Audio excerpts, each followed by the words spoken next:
Hello, I'm Emma Bulajewski.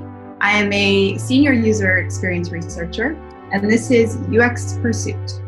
Welcome to UX Pursuit, a podcast dedicated to the unique stories and journeys of UX practitioners, how they got where they are today, what hurdles they overcame, and what advice they have for those currently pursuing a thriving career in UX. I'm Tim Bridgham, your host, and my hope is that these conversations might help and inspire those who are currently in their own UX pursuit. Emma is a thoughtful and authentic UX researcher who I've known since her grad school days, when she and her team used Blink's research labs for their usability testing project. I wanted to speak with Emma because it's something she posted on her LinkedIn back in the fall of 2020. She offered up office hours to anyone to book time on her calendar to talk shop or ask questions about getting into UX research. How cool is that? In our conversation, Emma shares how she discovered UX, her journey through school, internships, and contract positions, and the power of networking through it all. Definitely some wise words around how to properly and successfully network that everyone should take note of. Well, Emma, thanks so much for taking time today to chat with us and be on the podcast. Really excited to hear about your story and to learn more about how you got where you are. So, I guess maybe we could start at the beginning. That seems like a good place to start. Could you tell us kind of how you got into UX? Definitely did not have the traditional, if that is such a thing. I know that people talk about not having traditional, and I feel like I've never actually heard the traditional way, Yeah, but I feel like it's not the traditional way. Long story kind of short, I started my I went straight from high school and working in nonprofit work. So I was a very idealistic 20-something-year-old that really wanted to change the world and make a huge impact. And so I've actually lived in many countries. Before coming to the States, I was in Mexico for 4 years where I was working with various nonprofits down there. But it was all volunteer, and I was starting to think about the need to have more of a, kind of stable income, and what do I want to do with my life? And so came to the States and started thinking about going to school. Mm-hmm. And I was still very much caught up in the notion of wanting to change the world in some way. And so I kind of evaluated different options, and I first thought I was going to go into nursing. Then I realized I didn't like hospitals. And so I was like, darn, that's not going to work. And kind of by way of just friends and just people, I went with a friend to a talk that was hosted by the Human-Centered Design and Engineering group at University of Washington. And they were giving a talk on ICT 4D, so Information Communication Technology for Development. And they were talking about these ultrasounds that they were building for folks in Ghana. And it was all about, taking a human-centered approach to building solutions in developing countries. And so at that time in my life, I was very excited by the prospect of that. And I was like, ooh, I didn't even realize that there was any intersection in that way. So I immediately went to learn more about the program and, got in the program, and I actually did my undergrad and my master's in human-centered design and engineering, mostly because I felt like I needed more experience because I was kind of, I felt anyways, imposter syndrome all along the way. So more education. That said, throughout my time in the program, I had a little bit of a, just, growing up and just thinking more about what I want, and also thinking more about what it means to be working in this type of field where you're going into developing countries and solving problems. And I discovered concepts like white savior complex, and started to think about that. Like, is that me? Is that what I'm doing? And it was a little bit of a aha moment for me, just to kind of really evaluate my motivations and what I'm really trying to do with my life, and is it the best way to help? So I kind of backpedaled from that, but I was able to kind of find my place in, and that's one of the things that I do like about, I guess UX in general, is that in small ways, you are helping the world.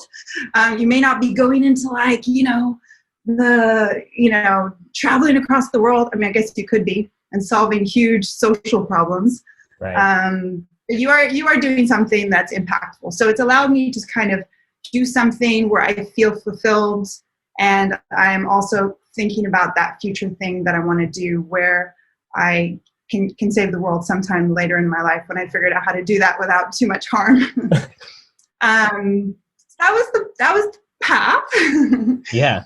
And I've stuck to it, and I've enjoyed it. And you obviously, once you're working in industry, I mean, the idealism kind of like subsides a little bit, because you're just working on super short deadlines, trying to build products, and it's a whole different world when you're actually working in a company versus still in school with, I don't know, UX is just, it feels like you have all this time, and oh yes, we're going to dedicate, all this time to upfront learning and really understanding our users. And then you join a company and it's like, yeah, if you can do that in 2 weeks, great. Yeah. Otherwise, you may not have time for that.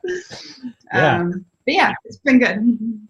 So it sounds like from an early age and kind of earlier in your career, maybe your first career, you're really motivated around like helping people and helping to solve problems.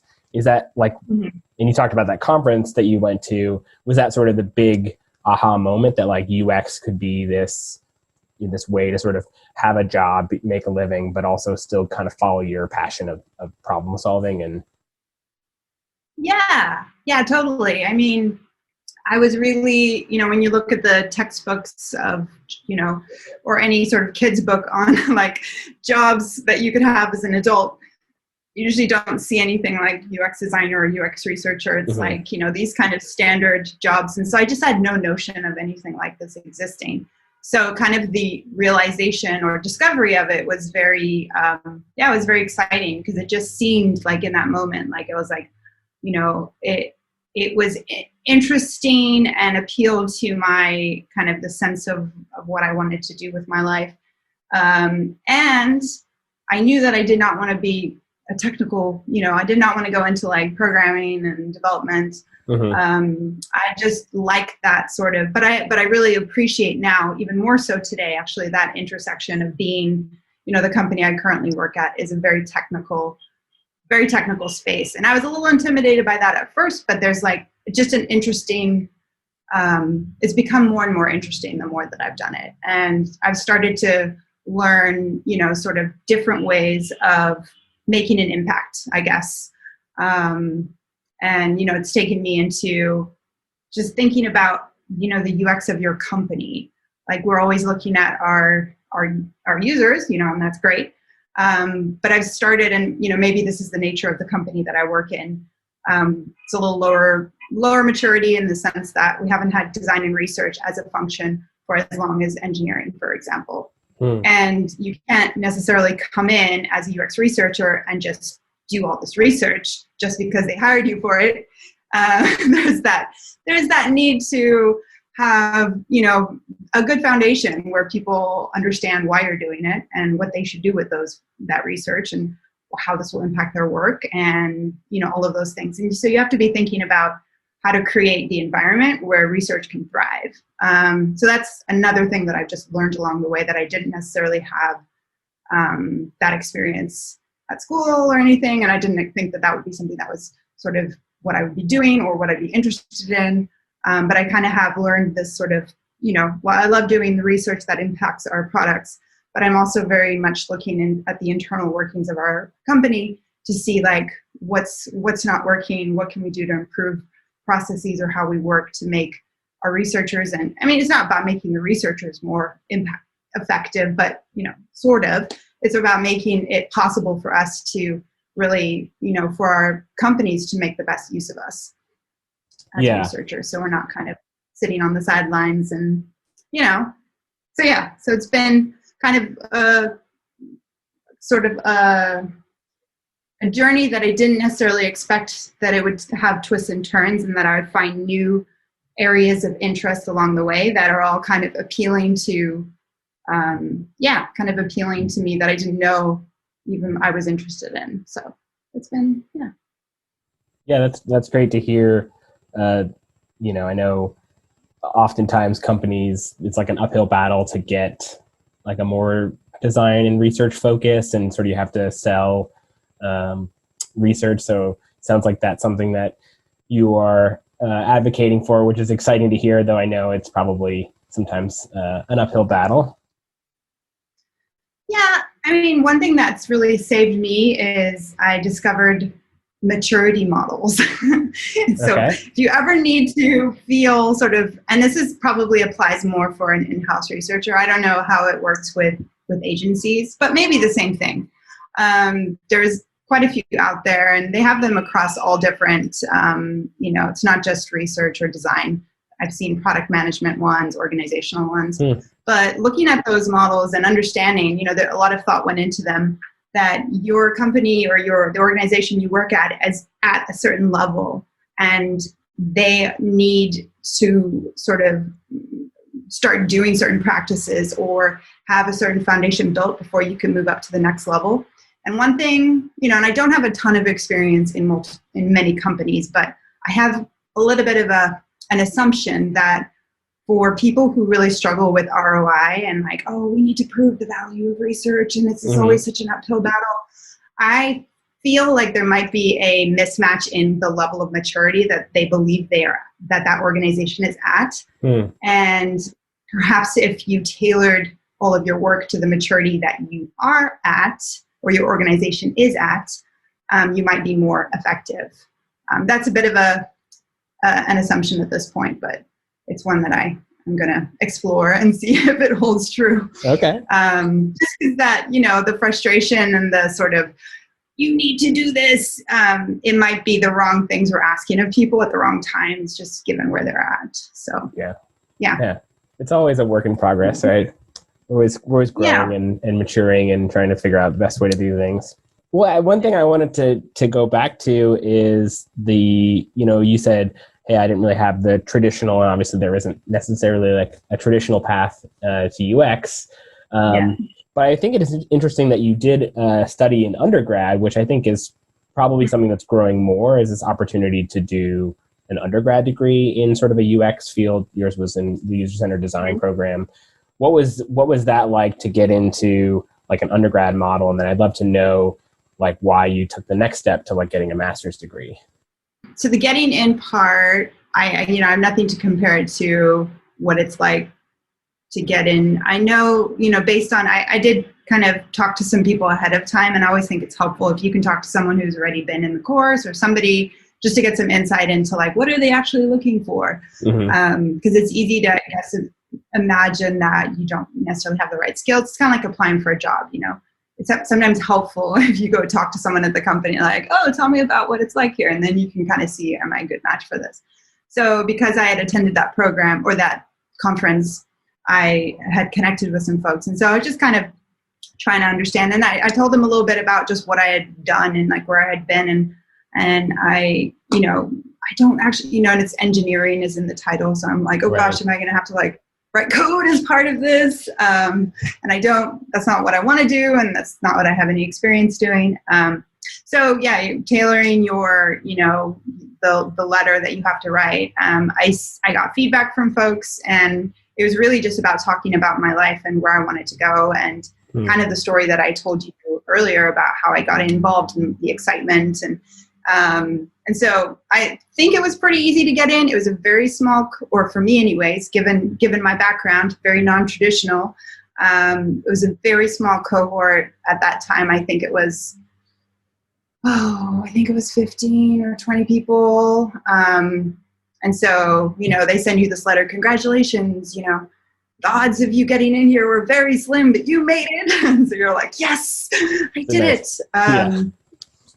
Yeah. I don't know if they just send that to everyone and that's just how it is, but it made you feel pretty good. So, battling imposter syndrome forever. I just always have, I'm always second guessing like, oh, could I even do this? Could I even get in? And, and I sometimes think imposter syndrome is helpful because it helps you not be too confident and too cocky, I guess. So I try to find that balance of not slowing myself down by, just being burdened by like, oh, I don't know if I'm good enough for this.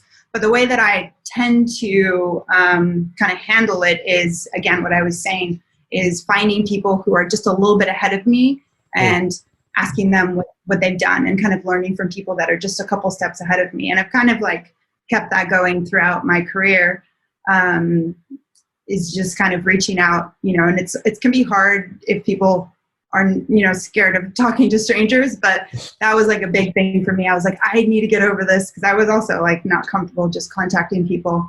And so I've started to kind of make a habit of contacting strangers and just connecting and asking questions about what their world is like, and seeing if, it'd be mutually helpful. But anyways, so fairly straightforward to get into the program. And I really enjoyed the undergrad. I like that they require that you get you have an internship as part of it.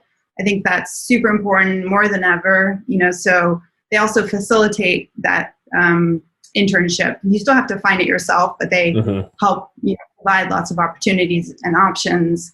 And then you have a professor that can like write a letter of recommendation or whatever it might be. People know you. So there's a lot of sort of authority that you have behind you when you're coming from an institution that's, well-known program, University of Washington. And so kind of getting your foot in the door, I feel like it does help. I don't know what it's like. Obviously, I didn't do boot camp or anything like that. But just based on my experience, the sort of connections and the notoriety of these programs can help just without people give you that chance, because they know that there's a reputation behind that organization or that department, whatever. Right. And then you're also like, I know that, Google, Microsoft, Amazon, Facebook, they're all kind of active sponsors of the program. And so you have a lot more opportunity to intersect with, speakers will come to the classes and give classes, and you get to meet people that are already in industry. And, it's a 2-year program, at least the undergrad is. So that's just a long time. You're kind of immersed in the space. You have your cohort that becomes a network for you. Once you graduate, you have the one thing I've really appreciated about the University of Washington program, I don't know if they do this in other schools, is they call them directed research groups.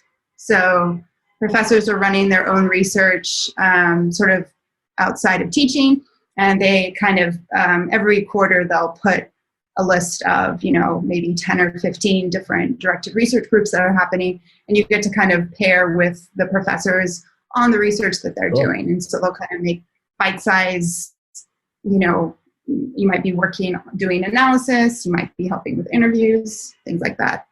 So just lots of opportunities, and that's really, I think for UX in particular, the more hands-on experience you can get, the better, just because there's so much. And even once you graduate, once you're working, I feel like, and again, maybe this is the same for any profession, but I feel like in particular, and maybe it's UX research even in particular, more so than design, I'm not really sure, where I just feel like there's so much nuance that takes a long time where it becomes intuitive, where you're not making dumb mistakes, or you just know how to do it, and again, this could be imposter syndrome and maybe no one gets there ever. But for research in particular, I have found that, there's still so much that I don't know. So that's so cool. You had all that, on the job training or just like more real world experience, only because school is one thing. But then sometimes, getting into the real world, constraints are different. Clients are, great and not so great sometimes. And just trying to understand like how to, roll with the chaos sometimes, and getting that experience is definitely super impactful. So then, but you finished your school, and then did you say, hey, I'm going to go right into a master's degree, or what was your thought process there? Yeah, so I did my internship my last year of undergrad. And I think the big takeaway from that, two takeaways from that internship was I ended up being, there was quite a few interns that were hired as UX researchers. And I was the only one that came from HCDE, Human-Centered Design and Engineering. And then I was the only one that was in undergrad still. Everyone else was master's or other levels. Okay. And I was very proud of that. And I don't know if that has something to do with the HCD, thing. Is that part of it? I never actually got to the bottom of how did I get selected. But one thing I did learn from that is the basics that you need for any internship and probably any first UX research job is you need to know how to do usability testing. At least that was at the time. Seemed to be the only thing that they cared about more than anything. And I had taken a class in usability testing, and so that was one of the reasons that I got through, I guess. But they talked about that, how important it was. And so I was like, okay, I did it. And that's what I did, for the internship was all usability testing. So that made sense. And I don't know if that's the case everywhere. But that was, just something. And then while I was in my internship, I just made a point to, really network with the researchers, any UX people close to me or around me at Amazon, just to kind of get to know what they're doing and how our work is different. And, you just want to be able to absorb, especially if you're in an environment where you're suddenly like around people that are doing the job that you're going to be doing in the future. It's like, how much can you learn? And, internships are not that, a short amount of time. So that it's still surface level. But one thing that stood out to me, I don't know if it was just this comment that did it for me.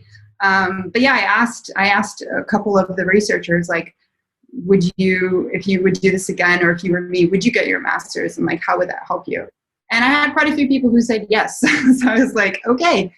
And the main reason was sort of what I was saying about, opportunities to spend more time immersed as a UX researcher in particular, just because there's so much to learn and there's so much nuance. And it's rare, I would say, and even looking at my cohort, who I'll graduate, I think there was only one person that I can recall that went directly to a job at Google. But she'd been on track to do her PhD. I think everyone else did not, like some people got hired as product managers initially, as like junior product managers, but that wasn't necessarily what they wanted to do, but that was the job available. Right. And I knew that I wanted to be a UX researcher. I was like, I don't want to be a product manager. I don't want to be these other things. And I didn't stick my neck out at that time because of my imposter syndrome. So I'm not 100% sure I couldn't have gotten a job. So I decided, kind of weighing up my options. I decided my approach would be to try to get a job as a contract researcher, because those are easier. I have found, and I heard that it's easier to get a job as a contractor while I did my master's. So the goal was I don't want to be in a ton of debt, so I'm going to work and I'm going to pay it off as I go along, but I'm going to work in the field as much as possible. I don't want to get like a bartending job or something else, because I want to be applying and sort of, again, knowing that I absolutely wanted to be a UX researcher. I don't want to be a designer. Don't want to be, other related, at least at the time. Yeah. I was just very focused on that, and I didn't let myself get distracted. And so I was like, how much experience can I get? And so it was another internship. It was more contract. It was contract work at Microsoft. And I did my master's in 3 years instead of, if you go really fast, I've heard you can do it in a year and a half. Oh, wow. But most people take about 2 years. And it's an evening program, so it's nice because you can come, you can work during the day and then go to school in the evening. Did you you got the certificate, or did you get your master's? I did the graduate certificate. Yeah. So I similarly talked to lots of people and got advice. Hey, is this something I should do? And I was fortunate that I was already working in a different role at a UX consultancy. So I was at the time getting a lot of experience kind of being a research assistant, similar to you, I guess, in a lot of ways, and then getting sort of more of that formal training. And as I described it to people, more of like connecting the dots behind like why I was seeing what the researchers were doing at Blink. So kind of was nice to get sort of that foundational base, I guess. And then also, at least for me, it was nice to not have to spend the entire money on like a full master's, that just a certificate was enough. And then I got a full-time job. So I feel fortunate in that way. No. And I think that's a thing where I think if you're super confident and you just, like, again, you could probably go from your undergrad or whatever, you could go from nothing probably to a job if you just do the extra work along the side that you need to do, whatever it might be. So I think that's like a decision that everyone has to make, is like, how much am I willing to, how much work, and what is my environment like right now? Do I have anything like a company that I work for that has a really strong UX practice or UX, team, and I can like go hang out with them and like learn from them? Is there an opportunity for me to move into a role adjacent to what I'm doing right now? And if you have that environment, or if you have, again, just looking at your environment, what do you have available? I think that's an important decision. It's helpful to make that decision on, do I need to get a master's? Would a boot camp be enough? A certificate, et cetera. And I felt at the time I had one internship, and I was not in any, and I was working, through undergrad, mostly I was working in like restaurants and stuff. So I wasn't thinking about like, what do I need to do to get into the field at that stage? I was still just kind of like, okay, whatever, I'll just work in a restaurant to make money. And I think that's an important thing too, is like the minute you realize that's something you want to do, like how much can you just meet people, immerse yourself, find a job like at a coffee shop next to the place you want to work. I don't know, just something like that gets you closer. That's probably a thing I would have done differently, I suppose. If I could have gone back and spent less time just doing the restaurant jobs are great because you make decent money, and but they don't really further your social capital, I guess you could say, like for the job that you want to have in the future. So the master's was easy to transition into because I had my undergrad. All the professors knew me. There was I think it's the same process, I believe. There was some selection, process. And so that was nice. Because I know people have tried to get in and didn't get in, So it was kind of easy to make that move. And it was good. I was a little surprised that it was basically like the undergrad program. It wasn't totally, I was expecting it to be different, and I don't know how I could have learned about this ahead of time, but I was expecting it to be like a master's level, like, I don't know what that means exactly, but to be dramatically harder and more in-depth than what I had just been through. So the nice part about it was I was getting to kind of do things a second time, because there's similar classes in the master's as the undergrad. I mean, like the usability testing class, which I think is part of the certificate program, it's pretty much the same in undergrad. The master's is basically exactly the same. But the nice thing is I had done the undergrad, that was the very first usability study I'd ever done, and I now had an internship. And so now in the master's program, I was like the expert on my team. That's when we went and actually asked Blink if we could use the labs for our usability study, because I was like, we're going to make this awesome. We're going to go get an actual lab. Yep, I'm going to call them, and I've got no fear now. And so it was night and day to like me being very sort of like unsure of everything when I was in my undergrad. And we just had this awesome experience in that same class. So I don't discount the experience, because I think it was so helpful to like do it twice. But I was expecting it to be quite different, I think, the master's. And then, specifying up front that I wanted to do UX research, because that was kind of the thing. You have to choose your track. You still did a lot of design classes, not that many research classes. So that was a little bit of a missing piece for me. I wanted to go a lot deeper on research. What was it about research that kind of pulled you that direction when you were kind of deciding between design or research? I mean, partially, I think initially it was like they made you choose in undergrad and I didn't really know. Partially it was like I did not spend any time with design, and I felt really behind as like not having any experience or not having that as like a hobby in my younger years where I was like, oh, I'm gonna be a designer, and I felt a lot of people in my cohort had sort of done design for a while. They maybe knew, a lot of people were coming from it was a 4-year college. Maybe they did 2 years at the University of Washington. I was coming in as a transfer student because I had gone to a community college before that. So there's maybe something different about, the experience of being all 4 years in the same place. I'm not really sure. Maybe they knew they were going to do HCDE sooner than I did. But yeah, I felt a little behind. And so initially my decision was more around, it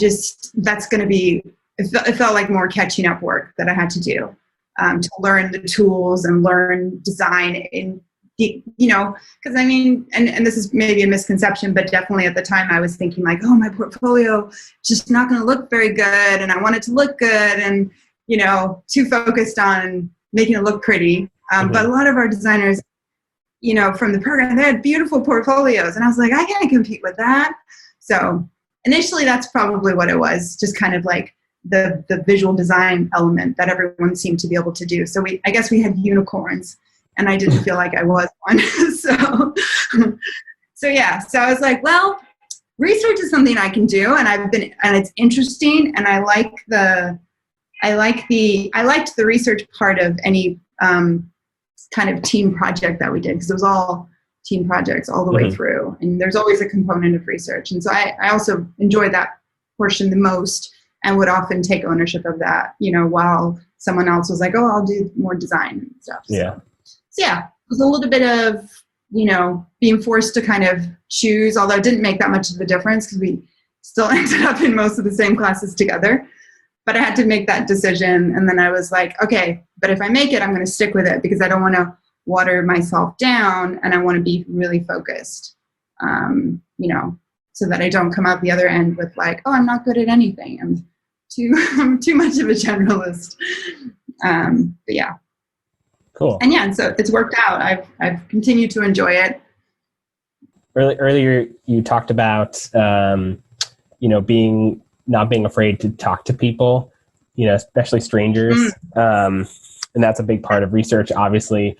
But I'd be curious to get your thoughts on what are other skills or traits you think folks trying to get into UX research should be working on, should be crafting in themselves. Well, a lesson, I guess, that I just learned is like many things that you learn in school or in your early career are not necessarily things that are gonna, like, don't be attached to how you learn something, especially because every company you go to and every environment and almost like every team that you end up working with, you kind of have to learn to adapt to where they're at and how they work. But I think it's important to learn how to have a point of view on what is, we could say like, what is good research? What does it mean to have a team that is high functioning, that is making use of your skills, where your research is having an impact? So like, I guess I believed coming in to my current company is that I kind of go off and do research over here and I deliver the insights to the team, and then it's all very kind of separate, and they're doing something over here and I'm doing something over here. And, and that just was how I had seen it modeled to me, and kind of nobody had really described it in any other way. And my company also I was one of the second researcher to be hired at the company. So they didn't necessarily know either. And I felt like I didn't have a strong point of view. And so it was a little bit like, oh, I just need to like, partially is like, you don't know what you don't know.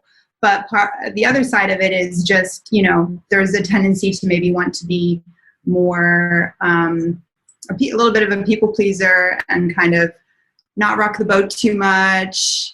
But I've learned more and more how important it is to, and how many times your partners are kind of really looking to you. And, you know, you can't let imposter syndrome make you feel like you don't know anything, because you do. And you have to kind of own that. And same thing with like talking to strangers. It's kind of like just putting yourself into a, like a state of mind that says, I am confident and I know something and I can come to the table with something that, and I don't need to just bend over backwards necessarily.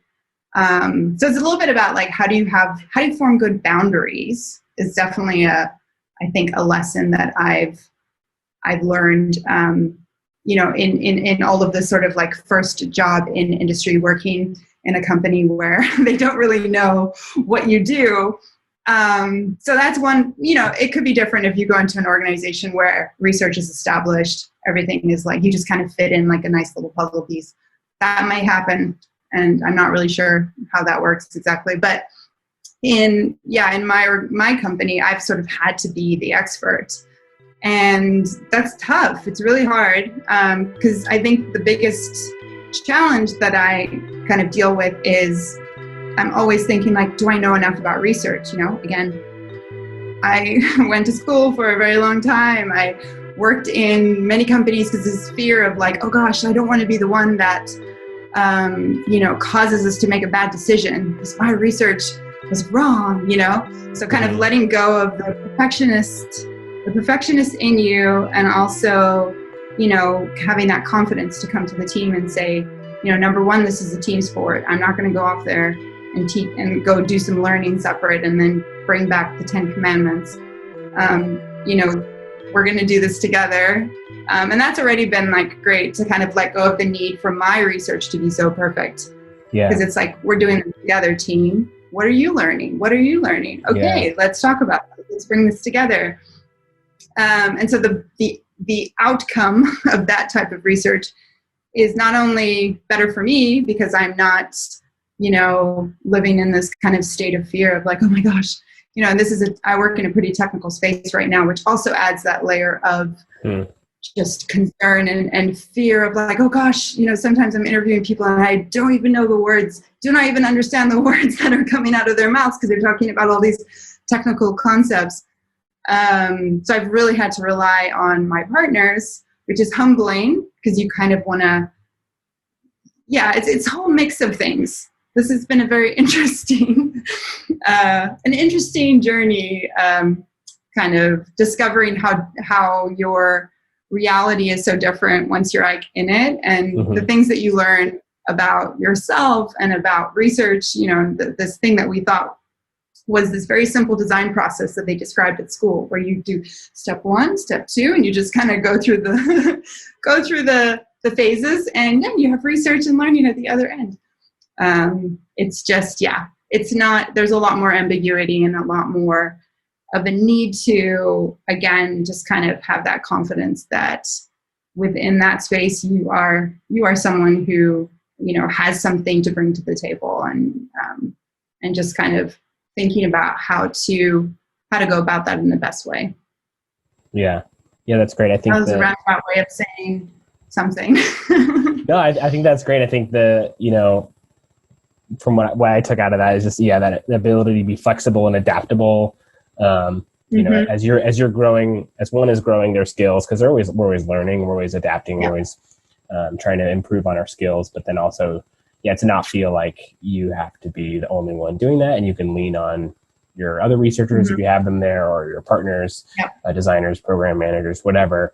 That it can be a team process, and that can improve everybody. So I think that's a really great trait to build that camaraderie, to build your ability to be collaborative and be a team player I think is super valuable.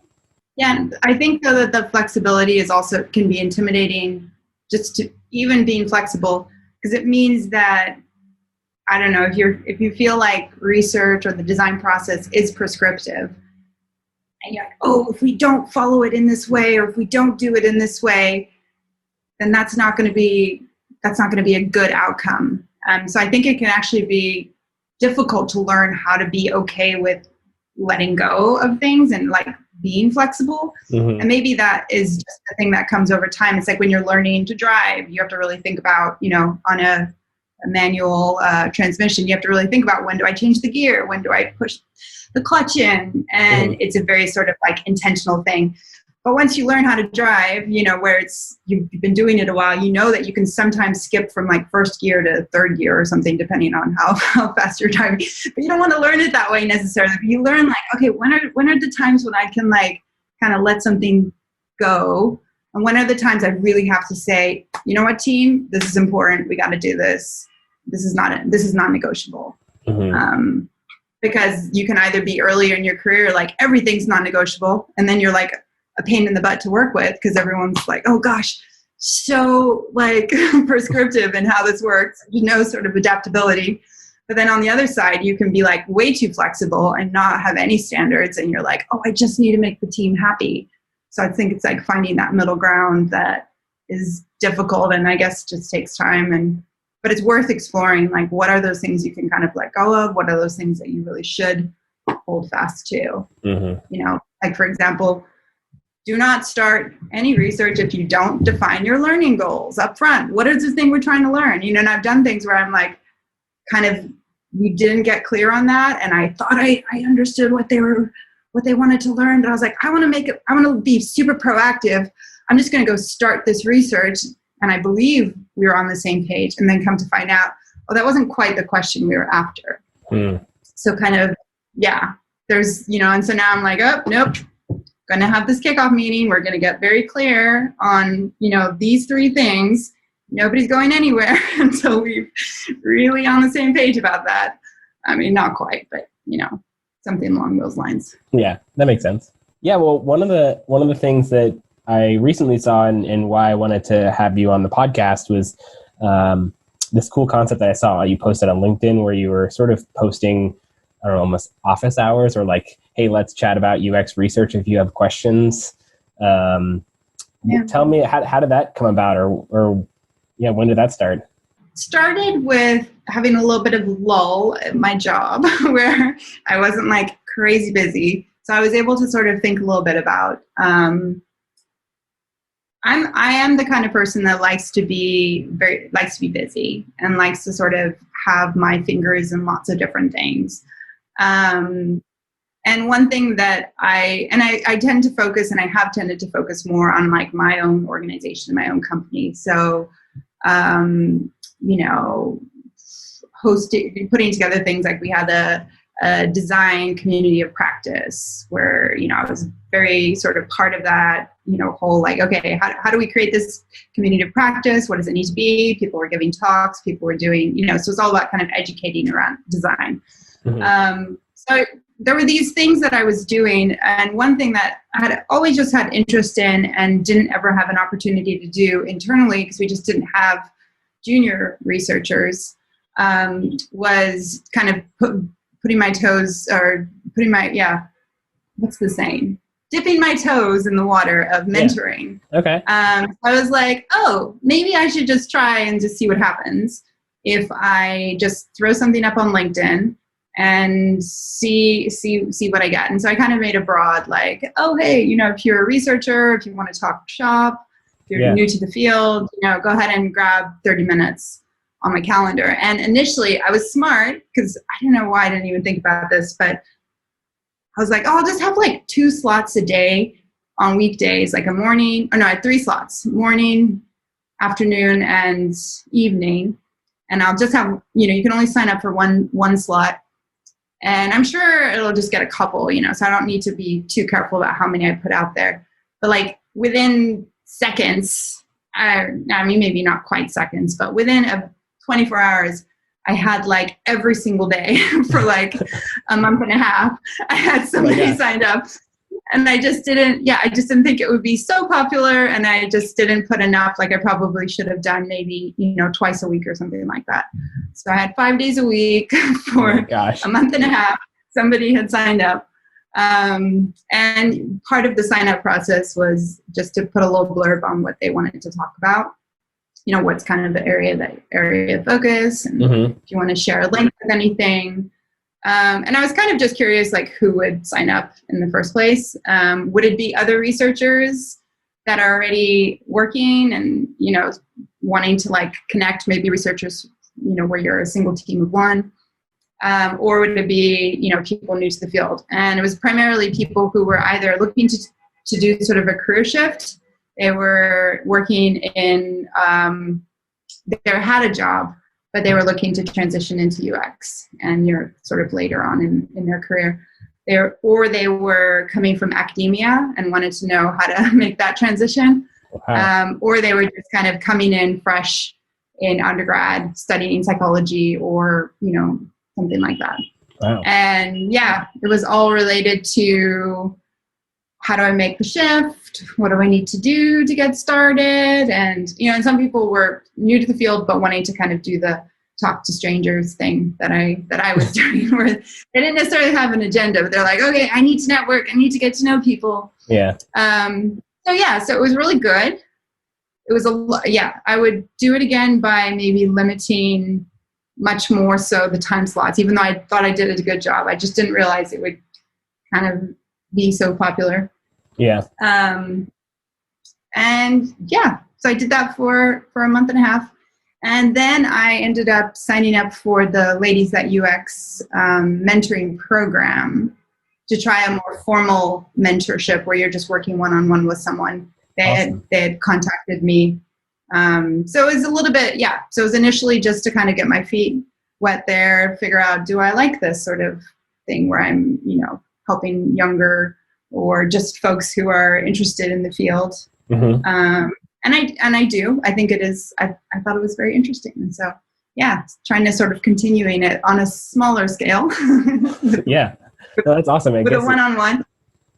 Yeah. Shows that there's definitely a need. Maybe more of us need to mentor or post these office hours to help out the young folks, young in their career, I guess, not necessarily young in age. Definitely. I mean, there were so many people that commented, and I feel kind of bad because I was like, I'll think about doing this again in November, to all the people that were like, you're all booked up. But I was like, more people should do this because your calendar will fill up too. There you go. There's the call to all the UX practitioners out there listening that, try to set some time aside and help some folks out. Well, cool. Yeah, that's, kudos to you for helping support those trying to get into UX. That's awesome.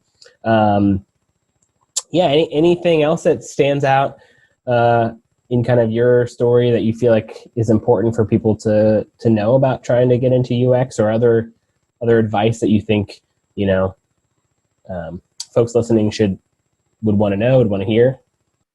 I mean, the big question that I always get is, how do you get your foot in the door? How do you get experience? Because I know that's a big factor. And I think it might be even a bigger factor for UX researchers. So my first advice is think really hard about whether you want to be a UX researcher. Because I've heard, and this again could be just, the times that we're in right now. I guess I did discover this for myself when I was first looking for a job. I'm in Portland now with this company, New Relic, and I assumed there were just more job openings than there actually were. Mm-hmm. So when I moved down here, I didn't move with a job because I was like, oh, it's fine. I'll find something. It'll be fine. And there were 0 job postings for UX researchers anywhere. And not to say that there aren't companies here that hire UX researchers, it's just not that common. And you'll see it more common in Seattle, San Francisco, other kind of bigger cities. Mm-hmm. There probably are more roles. But I would imagine the competition is also pretty high for those roles. So the way that I found this job was really through networking. So I came here and I was like, well, there's no jobs posted. So what am I going to do? So I started to just ask people some friends that I knew here, oh, do you know anyone who works in any companies that have designers? And I ended up getting connected through someone who connected me to someone else. Yeah. Eventually went to coffee with one of the design managers at New Relic. And through that conversation, they didn't even have a job posting, but we talked about, the vision for the design team and, how important research is part of that. And they just hadn't, really taken the time to put out a job posting or anything. And after that conversation, she was like, we should be able to turn a design position into a research position. So they did some finagling, and that's how I ended up getting this job. Okay, nice. Yeah. So I guess the importance of, not just relying on, three things. Think about if you want to work in a UX research job, because if you do, you might have to do lots of just like beg, borrowing, and stealing, and like doing things that are out of your comfort zone, like going for coffee with strangers, even more so. And again, I don't really know if this is true for UX designers. There's probably other things UX designers have to, have concerns about, even though it does seem there's a lot more job postings for UX designers. So yeah, the personal connection seems to be very important, or at least in my experience it has. And even the contract roles that I got were initially through a connection through one of my professors who knew someone at Microsoft. We're hiring a contract position, and it was supposed to be or they weren't even hiring. They just like, you should talk to someone at Xbox. So I talked to someone at Xbox, and I went through the whole interview process, and they're like, well, that was great. We would totally hire you, but we have to like create a job posting, and that's going to take us a little bit of time. And so during that time when they were trying to create a job posting, I talked to someone else who was like, we are hiring contractors right now. And so I ended up interviewing for that role, and that was for Windows, and that was fine. It didn't really matter. But it was all personal connection. And so that's been, kind of getting comfortable with that. And also, like, I don't know, one of the things that I found with, it depends on, where you're at with things and sort of how you're maybe reflecting and learning and changing your approach. But I have found that I have had good experience with when I'm networking with people, I'm not just asking them for something. I'm not just sort of saying like, hey, I need a job, or hey, are you guys hiring? Or, or hey, can you tell me something? Can you give me some information? I have found that networking is just a better experience for everyone when it's a give and take. When you're kind of coming to the table, not just to take something from the other person, even though, and I know this is this fine line of like, that's why people have issue with networking, is like, I don't want to be fake, and I don't want to be, manipulative, or, whatever it might be. But I think like genuinely approaching networking the way that you would approach a friendship is a way that you can have better success down the road. Because I get put off when I'm talking to someone who seems to just want something from me, and I don't feel like they're kind of giving something back. And I know it's one of those just like those things that I do think is important, is to think about ways that you can give back all the time, so that it ends up being not a thing where you're in a position where you really need to take from anyone, because you've been giving and they've been giving, and it's just the sort of reciprocal pattern, and people just see you as like, you're just someone in the field that, likes to be engaged, likes to help out, sometimes asks for things, and it's kind of balanced in there. So that's something that would be sort of a tips and tricks for people who are tackling, learning how to network, which is super important, I think, especially for finding a job. So definitely do it. Nice. Yeah. Yeah. And get contract roles if you can, because those are easier to get. And then when you're in the contract role, make sure that you network with all the researchers around you that are at the company, so that you are learning and gathering or sort of like infusing their knowledge into you as part of that experience. And then one day that will all add up to a wonderful job as a full-time UX researcher in a company that, may or may not know what to do with you, but that's okay, because you will help them figure it out and everything will be fine. Awesome. Well, Emma, thanks so much for talking through your story and your journey in UX. And I think obviously the personal connections and relationships that you've formed that to me jumps out as like just something that we all need to do. It's good for job stuff, just also good for, the world, I think. Cool. Yeah, totally. If people wanted to learn more about you, or maybe even see if you're available for a chat someday down the road, how can they do that? LinkedIn is the easiest. Emma Bulajewski on LinkedIn. Yeah, and I'm happy for, even if I don't have, an actual Calendly link up, I'm happy for people to reach out on Slack and kind of set up time in that way, depending on my availability. And if I'm not busy, I'll just let you know that, we can talk through. If you have some questions, or if you want to just like get some feedback on something, we can do it through LinkedIn. And if there is time that I can schedule some time with that person, then case by case, I will do that too. Totally. Yeah. Fair. I think that sounds totally fair and equitable. Awesome. Yeah. Cool. Well, yeah, thanks again. Really appreciate it. Yeah, thank you. This was fun. Thanks for inviting me. Thanks for having me. A big thanks to Emma for being a guest on the podcast. I really appreciate how she shared not only her career journey, but also those interpersonal skills which have enabled her to competently conduct research and support her partners at New Relic. It was also great to hear more about Emma's passion for supporting those early in their UX journey through connecting and mentoring. If you're a UX practitioner, I highly recommend considering being a mentor. I found it to be a very rewarding experience. And if you're just getting into UX, don't be afraid to reach out to those in the industry for advice and possible mentorship. Thank you so much for checking out the show. If you're thinking about or pursuing a career in UX or currently work in UX, I hope you find these discussions informative and helpful. You can find UX Pursuit wherever you listen to podcasts. Subscribe now, and if you know others pursuing a career in UX, please tell them about the show. If this is the first episode you're hearing, definitely take some time to check out past episodes featuring other fantastic UX practitioners. You can learn more about them or me by heading over to uxpursuit.com. We're approaching the end of season 1, but there's still time to send me your UX career questions for our panel discussion that will be our final episode. So if you have questions, email me at hello@uxpursuit.com and we'll do our best to answer them all. As always, a big thanks to Irene Barber for creating all the music you hear on the podcast.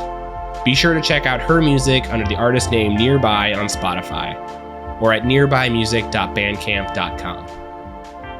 Thanks so much for listening. I'm Tim Bridgham, a senior UX researcher, and this is UX Pursuit.